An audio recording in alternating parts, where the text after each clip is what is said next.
Lupita Manana, Chapter 9. 2 hours after the sun had risen, they reached Indio. They approached the western edge of the desert city and stood for a moment at a highway marker that read, Indio. Salvador smiled at Lupita, who wearily grinned back at him. "Now we will find Aunt Consuelo's house," he said. "How will we do that?" "We will ask a pocho." The city was just beginning to awaken. There were a few cars on the streets, but almost no people, and those they saw were pale-eyed gringos. As they came to the center of town, Salvador said crossly, "Walk beside me on the sidewalk. Act like a pocho with nothing to fear." They passed no one who appeared to be a Mexican-American until they had left the business district of a still-closed offices, stores, and cafes. Finally, they saw a pretty, dark-haired girl coming toward them. Brown-skinned, she wore white shoes, white trousers, and a white tunic. "I think she is a pocha," Lupita whispered. As the girl came abreast of them, Salvador took off his hat and said in Spanish, "Linda mujer, pretty lady. Por favor, can you tell me where to find the house of Señora Consuelo Garcia de Ruiz?" In an aside, he asked Lupita, "What is her address?" "Route número uno, box número cuatro." The brunette stopped, looked at them, and said, "Sí, I know where route número uno is. I once lived there. Take that street." She pointed to the east, smiling at Lupita. "Muchacho, the word route means only the road a postman travels. Do you know what the word box means?" "No, señorita."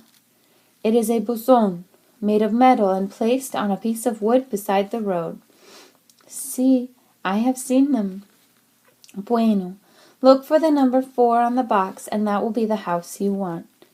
"Gracias, gracias, señorita." Lupita smiled. How kind this pocha was. She must know they were Mexicans, but she had said nothing. Looking at her white uniform, Lupita asked, "Are you a maid in a hotel here?" "No, I am a nurse. Adios, I must go to work now." A nurse? What important work pochas did! How clever this young woman must be to have such a good job. An hour later, they had reached the end of the street the pocha had pointed out, and they turned onto a dirt road. There had been no mailboxes earlier, but now they could see a long line of black and silver ones set atop poles on each side. The houses were small and drab, constructed of gray concrete blocks. There were no lawns, only brown dirt pockmarked with weeds. Could this be where Aunt Consuelo lived? With her rich husband? Lupita asked herself in wonderment. These little houses did not appear to be places where rich people lived. Could the lady have given them the wrong directions? Worried, Lupita read the number and names on each mailbox. At last she found a black box on the right side of the street that bore the name Hermilio Ruiz in white lettering. That was Aunt Consuelo's husband named Hermilio. They had found her. Lupita and Salvador stared at the house that stood behind the mailbox, then wordlessly looked at one another. This gray concrete house was a duplicate of the others they had seen on the dirt road. There were no flowers in front, nothing but a big brown tumbleweed which had been blown to one side of the front door. "Come, Lupita," Salvador said sharply, and he went to the door and rapped. A small girl, dressed in a man's white undershirt, opened the door and stared at them in puzzlement. "Mama!" she wailed, and went back into the house, shutting the door behind her. Moments later, a heavy, barefoot, gray-haired woman opened the door again. She stood, filling the doorway, and looked at Salvador and Lupita, who had taken off the baseball cap to let her braids show. "Aunt Consuelo?" Salvador asked tentatively. All at once, her eyes widened, and she drew in her breath. "I am Salvador Torres," Salvador went on. "This is my sister Lupita. We are the children of Señora Carmela Garcia de Torres. We have come to you from Ensenada." "Holy Mother!" The woman breathed heavily. "I didn't think you would make it." "Sí, I am Consuelo Garcia de Ruiz."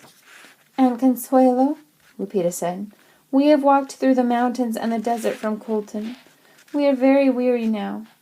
I wrote the letter from Mexico for Mamá, your sister." Consuelo sighed again, still not moving from the door. My son Elvio wrote at once to your mother. I am sorry that you did not receive his letter in time. He said that it would be better if you did not come here." "Not come here?" Lupita repeated, sensing Salvador stiffening next to her. "Si," Aunt Consuelo shook her head. "We are crowded in this house. I am not rich. We have been lying to your mother for a long time. My husband wanted my family in Mexico to believe we were rich. Ay de mi, Hermilio." The woman pointed to her gray head. "Every gray hair here has its story." She finally backed away from the doorway. "Come in. After all, you are my sister's kids." What a welcome this was, thought Lupita, feeling awkward and embarrassed.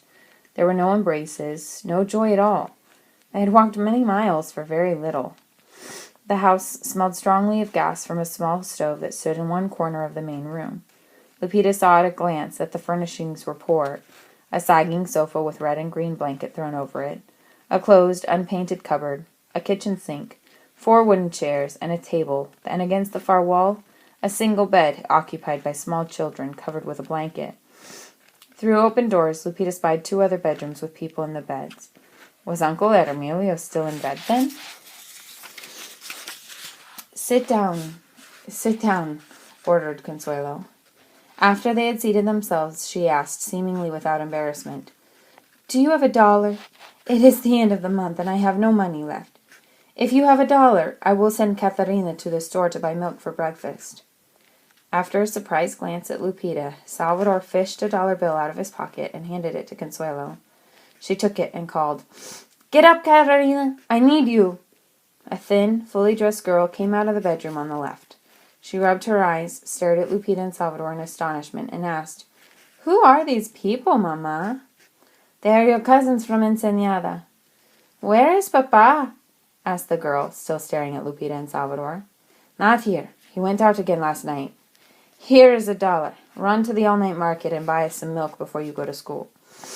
After another curious, unsmiling glance at Salvador and Lupita, Catarina ran up the open front door. Lupita, who sagged with fatigue in her chair, watched her aunt lumber over to the bed in the corner and grab the 2 small children in it. "Get up! Get to the bathroom!" she ordered. Then she went into the other room and awoke the children there. Lupita shivered. This was not a loving house.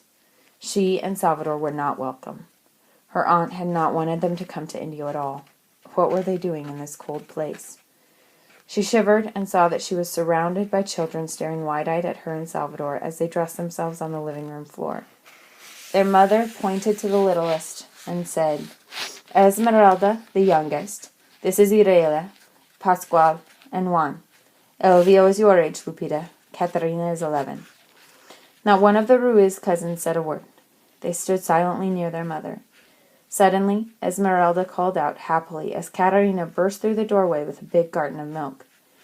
"The milk is a gift from my sister and me," Salvador said to the group. No one responded. The children ate their flour tortillas and milk standing up, but Lupita and Salvador sat at the table. When they were finished, the Ruiz children silently left the house, except for the oldest, Elvio. He went into one of the bedrooms with his mother, where they spoke in low tones. Then he came out with another glance at his cousins. He stalked outside, shutting the door behind him. Aunt Consuelo sat down and poured herself some coffee from a pot she must have brewed the night before.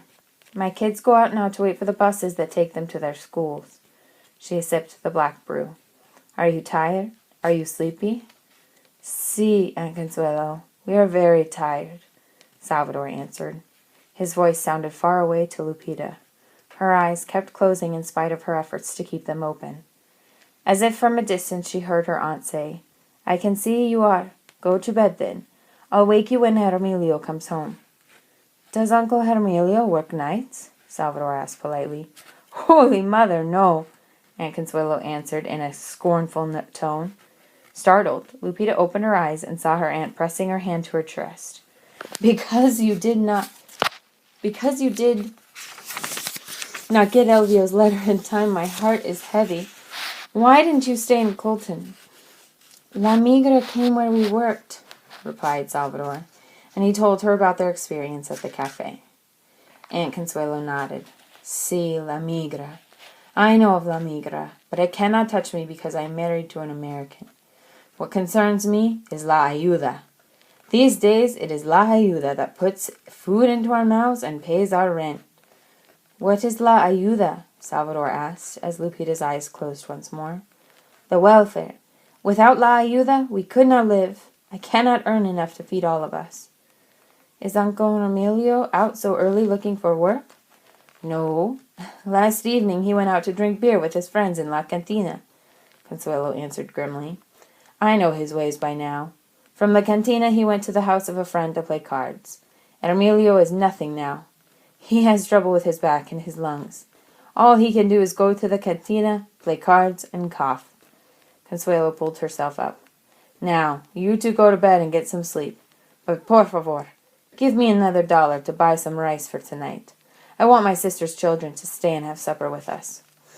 Lupita looked at Salvador and saw him reach slowly into his pocket and give Consuelo another $1. She stuffed the bill into the side pocket of her long pink gown. Lupita felt her aunt's hand on her shoulder. Ah, go to bed, you kids. I don't have to work today. I'll lie down for a while myself before I buy the rice. Take any bed you want. Lupita got up, her head reeling, and headed for the room on the right. Before she went inside, Salvador caught her and whispered, Don't tell anyone here how much money we have with us, Lupita. With her eyes on Consuelo, Lupita asked, Do you think our aunt's family would rob us? No, but they can go on asking us for money. What will we do, Salvador? Lupita's eyes searched his face, haggard with fatigue. Sleep while we can. When we get up, I'll make up my mind what to do.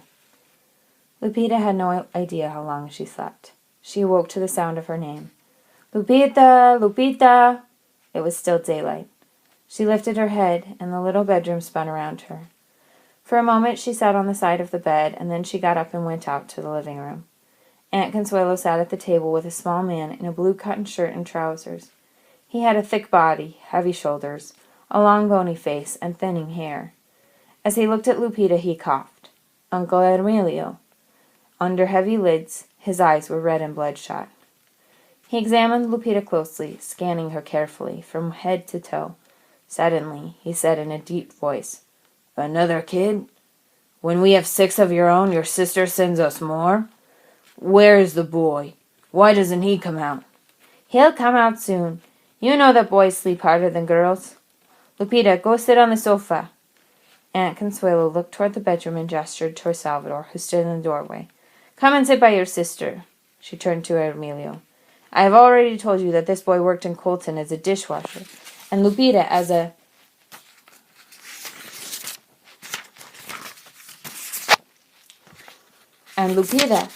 maid in a motel. If they found jobs in Colton, they can find work here.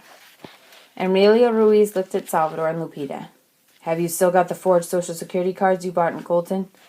Si, we have them with us, Salvador answered. Lupita raised her eyebrows at her brother's insolent tone. Then you can work and find yourself some place to live. Emilio grumbled and turned away. They would be leaving here then. Lupita was not surprised, but Emilio's ugly manner stung her. We have already sent money to Mama, she volunteered. Salvador and I expect to work wherever we can. We want to help Mama and our brothers and sisters. Silencio, Salvador hissed. He didn't care for this man's good opinion, and he resented her attempt to impress him. Suddenly, Aunt Consuelo hit the table with the palm of her hand. Emilio, I have just had an idea. These kids are not going away to pay rent to somewhere else. They are going to stay here with us. We'll make room for them. They can live and work here and pay us for their food and beds. The little ones can sleep on the floor in the living room. We do not need to tell welfare that they are living with us and paying rent. Salvador and Lupita will cost La Ayuda nothing. They are wetbacks, Consuelo, Emilio mumbled. I don't want La Migra making trouble for me. Emilio, La Migra has no reason to come here. Have there ever been any wetbacks in this house before? No. Emilio coughed and once more turned his gaze on Lupita and Salvador. After a moment, he nodded. Okay, but La Migra does raid where people work. It raided a cantina on the other side of town night before last.